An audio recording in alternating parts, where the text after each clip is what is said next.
Depuis aussi loin qu'il se souvenait, Daniel Foster savait deux choses: il avait été adopté, et quelque part dans le monde, une femme lui avait donné la vie avant de disparaître.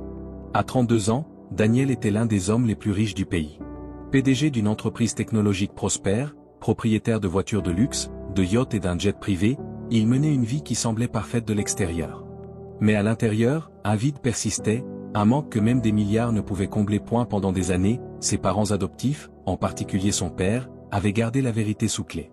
Elle t'a abandonné parce qu'elle ne voulait pas de toi, disait-il froidement. Oublie le passé, nous t'avons tout donné. Mais Daniel ne pouvait pas oublier. Dans les moments de solitude, il se regardait dans le miroir, se demandant: à qui est-ce que je ressemble vraiment? De qui ai-je hérité ce sang qui coule dans mes veines? Lorsque son père adoptif décéda, Daniel, désormais à la tête de l'héritage familial, découvrit quelque chose dans le bureau du vieil homme, une enveloppe scellée, jaunie par le temps. À l'intérieur se trouvaient des documents, des signatures et une photographie fanée. Sur la photo, une jeune femme noire, mince et fatiguée, tenait un nourrisson blanc dans ses bras, esquissant un sourire forcé pour l'appareil. En dessous, une écriture tremblante indiquait: Amara Foster, 1992, mère biologique de Daniel Foster, dossier d'adoption légale. En regardant la photo, Daniel sentit son souffle se couper. Ses yeux, ils ressemblaient aux siens. Il y avait aussi une lettre, un document légal froid. En raison de circonstances tragiques et de difficultés économiques, la mère biologique a consenti à une adoption complète. Aucun droit futur n'est autorisé. Document scellé. Motif: décès du mari dans un accident d'aviation, mère célibataire incapable d'assurer les soins en raison de conditions financières instables. Ces mots frappèrent Daniel comme un coup de poing.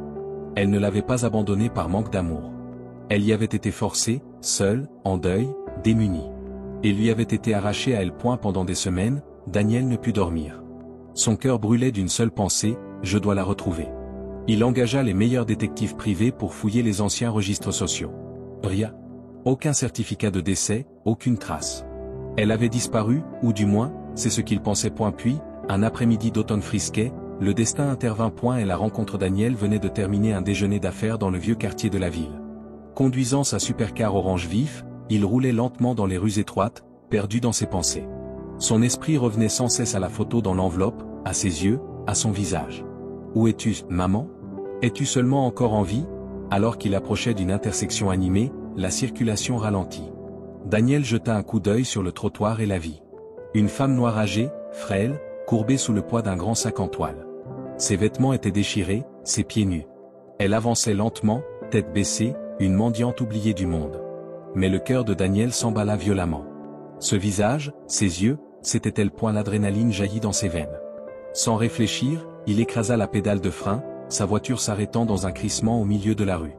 Les klaxons retentirent derrière lui, mais Daniel s'en moquait. Ouvrant la portière d'un coup, il bondit sur le trottoir. Et la vieille femme leva les yeux, surprise, alors que le jeune millionnaire en costume gris élégant se précipitait vers elle. Pendant un instant, aucun des deux ne parla. La poitrine de Daniel se soulevait, ses mains tremblaient. Puis, d'une voix étouffée par l'émotion, il murmura: vous êtes ma mère. La femme cligna des yeux, confuse. Son corps frêle tremblait sous le poids du sac. Elle dévisagea le jeune homme blanc devant elle, vêtu d'un costume impeccablement coupé, les yeux écarquillés d'émotion. Quoi? Qu'est-ce que vous avez dit? Balbutia-t-elle. Vous êtes ma mère, répéta Daniel, la voix brisée. Je le sais. S'il vous plaît, dites. Moi votre nom? Des larmes montèrent aux yeux fatigués de la femme. Amara, murmura-t-elle. Les jambes de Daniel flanchèrent. C'était le même nom que dans le dossier d'adoption. Rapidement, il sortit de sa poche la photographie pliée, l'image fanée d'elle, jeune, tenant un bébé. Il la tendit, les mains tremblantes. Regardez, c'est vous? C'est moi? Amara retint son souffle, ses yeux fixés sur l'image. Ses mains volèrent à sa bouche, et un sanglot lui échappa. Oh, mon Dieu, non, ce n'est pas possible. La voix de Daniel devint pressante. S'il vous plaît, j'ai cherché après vous. Je sais ce qui s'est passé. J'ai trouvé les documents, la vérité sur mon père, sur ce qu'ils vous ont fait. Des larmes coulèrent sur les joues d'Amara. Elle s'effondra au sol, sanglotant sans pouvoir s'arrêter. Daniel s'agenouilla à ses côtés. Vous ne m'avez pas abandonné, murmura-t-il. Vous m'avez sauvé. Vous m'avez donné la vie. Les mains frêles d'Amara se levèrent pour encadrer le visage de Daniel, l'incrédulité dans ses yeux. Ils m'ont dit que je ne te reverrai jamais, pleura-t-elle. Après la mort de ton père, je n'avais rien. Je ne pouvais même pas me nourrir, encore moins m'occuper d'un bébé. Je n'avais pas le choix. Ils m'ont forcé à signer. Ils m'ont forcé à prendre cette photo. Ils disaient que c'était le seul moyen de te sauver. Daniel la serra fort dans ses bras. Vous n'avez rien à expliquer, murmura-t-il. Vous êtes ma mère. Vous le serez toujours. Pendant de longues minutes, ils restèrent enlacés, perdus dans l'instant, laissant des années de douleur, de chagrin et de manque se déverser en larmes. Les passants s'arrêtaient pour regarder, intrigués par la scène d'un jeune homme riche étreignant une mendiante déguenillée au milieu de la rue. Mais Daniel s'en moquait point enfin, à travers des yeux pleins de larmes, il la regarda. « Venez avec moi, dit-il doucement.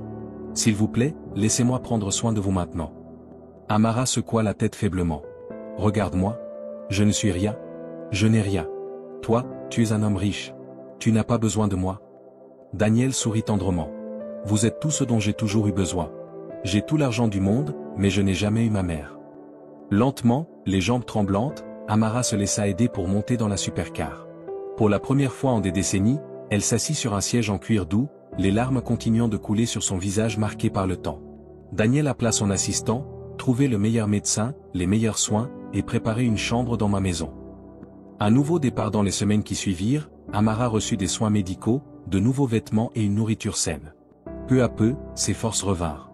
Chaque soir, Daniel s'asseyait avec elle, écoutant ses histoires du passé, son amour pour son père, le choix déchirant qu'elle avait été forcée de faire, les années passées à se demander ce qu'il était devenu. Un soir tranquille, alors qu'ils étaient assis près de la cheminée, Amara regarda son fils, désormais fort, prospère et bienveillant. « Je pensais t'avoir perdu pour toujours, murmura-t-elle. Je n'ai jamais cru que tu pourrais me pardonner. » Daniel prit sa main et la serra doucement. « Il n'y a rien à pardonner, dit-il doucement. Vous m'avez donné la vie, et maintenant, je peux enfin vous offrir la vie que vous méritez. » Ainsi, la femme qui avait jadis été forcée d'abandonner son enfant, celle qui avait été réduite à mendier dans les rues, vivait désormais dans la dignité et l'amour, sous les soins du fils qu'elle n'avait jamais cessé d'aimer.